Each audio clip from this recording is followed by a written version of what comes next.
Antonio Pigafetta First Voyage Around the World by Magellan. Who is Antonio Pigafetta? Antonio Pigafetta was a Venetian scholar and explorer. He joined the Spanish expedition to the Spice Island led by Portuguese explorer Ferdinand Magellan. The word first circumnavigation and is best known for being chronicler of the voyage. During the expedition, he served as Magellan's assistant until Magellan's death in the Philippine Islands, and kept an accurate journal, which later assisted him in translating the Cebuano language. It is the first recorded document concerning the language.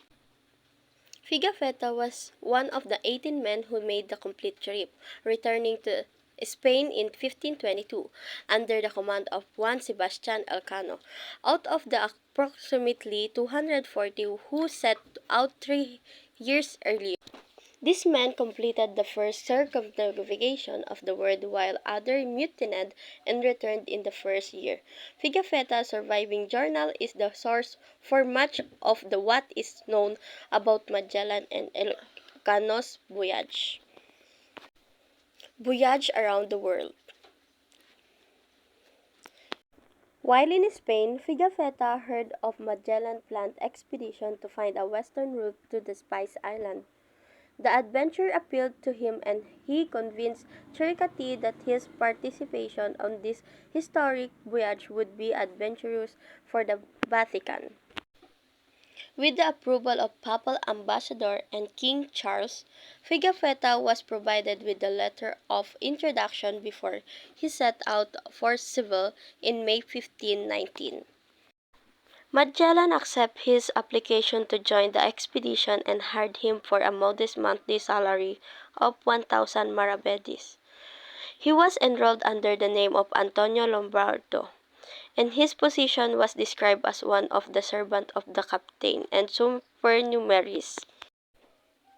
Pigafetta was wounded on Mactan in the Philippines, where Magellan was killed in the Battle of Mactan in April 1521.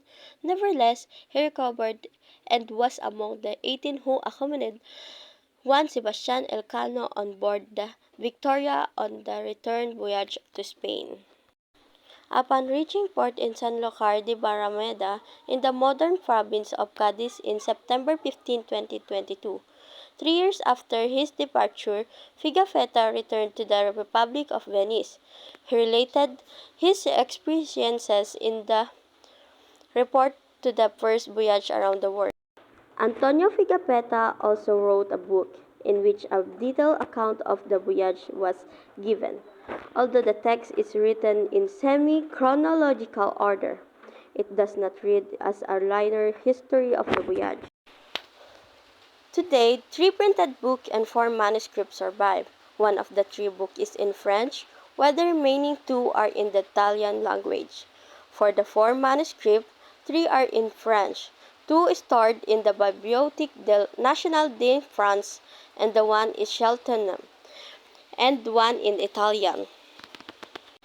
Regarding the French version of Pigafetta book, J. Denus extensively studied them and established a critical edition. This is the history and the first voyage of the world by Antonio Pigafetta.